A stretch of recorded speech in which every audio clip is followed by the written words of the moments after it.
Hey friends, welcome to another episode.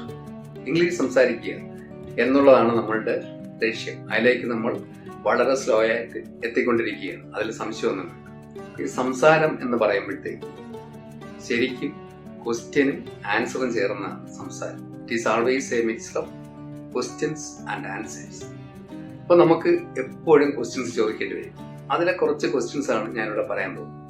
അവൾ വന്നോ? നിങ്ങൾക്ക് ആ പൈസ കിട്ടിയോ? നിങ്ങൾ ഒരു മെസ്സേജ് അയച്ചോ? ഇനി അവൾ വന്നില്ലേ, മെസ്സേജ് അയച്ചില്ലേ, പോയില്ലേ, ഇതൊക്കെ എങ്ങനെ ചോദിക്കാം എന്നുള്ളതാണ് ആദ്യത്തെ പാട്ട്. രണ്ടാമത്തെ പാട്ട് രണ്ടായാലും വേണ്ടില്ല, ചെയ്തോ ഇല്ലയോ, ഇങ്ങനെയൊക്കെ ചോദിക്കുന്നത് എങ്ങനെ, വെതർ ഉപയോഗിച്ചാണ് ഇത് ചോദിക്കുന്നത്. ഇത് രണ്ടുമാണ് ഇന്നത്തെ discussion. Okay, let us start with first part. Did ഉപയോഗിച്ചാണ് ഇവിടുത്തെ പ്രയോഗം. അതെങ്ങനെ നോക്കാം, അത് കേൾക്കുമ്പോഴത്തേക്കും മനസ്സിലാവും. Did she come? അവൾ വന്നോ? Did you send? നിങ്ങൾ അയച്ചോ? Did you send a message to her?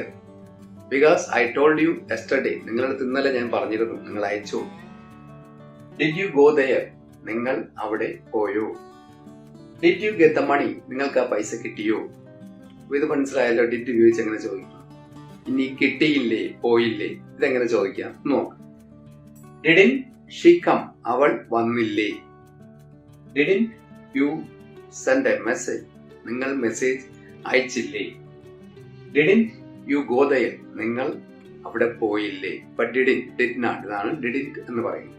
അപ്പൊ ഇങ്ങനെ വരുമ്പോ ഇല്ലേ എന്ന അർത്ഥം വരും. ഇനി ഇതിന്റെ സ്ട്രക്ചർ നോക്കാം. Did plus subject plus V1 അഥവാ ബേസ് ഫോം ഓഫ് വെർബ്. ഇതാണ് ഇതിന്റെ സ്ട്രക്ചർ. ഇത്രയേ ഉള്ളൂ. മനസ്സിലായി കാണും വിചാരിക്കും. നെക്സ്റ്റ് നമുക്ക് വെതർ. ഈ പ്രയോഗം എന്ന് പറയുന്നത് നമുക്ക് സാധാരണ സംസാരത്തിൽ ഒരുപാട് കേൾക്കാൻ പറ്റും. ഇത് ഉപയോഗിച്ച് കഴിഞ്ഞാൽ പല കാര്യങ്ങളും എളുപ്പത്തിൽ പറയുകയും ചെയ്യും. അതിന്റെ മീനിങ് എന്ന് പറയുന്നത് രണ്ടായാലും വേണ്ടില്ല, അതോ ഇതോ, ചെയ്തോ ഇല്ലയോ, ഇങ്ങനെയൊക്കെ പറയാനാണ് വെതർ എന്ന ഈ വാക്ക് നമ്മൾ ഉപയോഗിക്കുന്നത്. നമ്മൾ പറഞ്ഞില്ലെങ്കിലും പല സംസാരത്തിലും നമ്മൾ കേൾക്കാൻ പറ്റും. അപ്പൊ നമുക്ക് കാര്യം മനസ്സിലാവണമെങ്കിൽ ഈ പ്രയോഗം അറിഞ്ഞിരുന്നേ പറ്റും. Okay, let us start. Some lessons are easy, some lessons are difficult.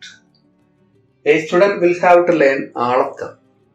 കുറച്ച് ലെസൺ ഈസിയാണ്, കുറച്ച് പാടാണ്. എന്നാലും സ്റ്റുഡൻസ് ഇതെല്ലാം പഠിക്കണം. ഇത് നമുക്ക് വെതർ ഉപയോഗിച്ചെന്ന് പറയാം. A student will have to learn all lessons whether they are easy or difficult. അത് ഈസി ആയാലും ഡിഫിക്കൽട്ട് ആയാലും സ്റ്റുഡൻസ് ഇതെല്ലാം പഠിക്കണം. I don't know whether he will come or not. അവൻ വരുമോ ഇല്ലയോ ഒന്നും എനിക്കറിയില്ല. Next, you will have to take all medicines whether you like it or not. നിങ്ങൾ ഇഷ്ടപ്പെട്ടാലും ഇല്ലെങ്കിലും ഈ എല്ലാ മെഡിസിൻസും കഴിച്ചേ പറ്റൂ. അതാണ് വെതറിന്റെ പ്രയോഗം. ഇനി വേറൊരു കാര്യം, ഈ വെതർ ഓർ നോട്ട് എന്ന് പറയുന്ന ഈ ഓർ നോട്ട് പലപ്പോഴും സംസാരത്തിൽ കാണാറില്ല. എന്നാലും അങ്ങനെ ഉണ്ടെന്ന് നമ്മൾ അറിഞ്ഞിരിക്കണം. Next, I don't know whether she will recognize me or not. അവൾ എന്നെ തിരിച്ചറിയുമോ ഇല്ലയോ എന്ന് എനിക്കറിയില്ല. അതായത് നമ്മൾ കണ്ടിട്ട് ഒരുപാട് നാളായി, അവൾ തിരിച്ചറിയുമോ ഇല്ലയോ എന്ന് എനിക്കറിയില്ല. Whether she will recognize me or not.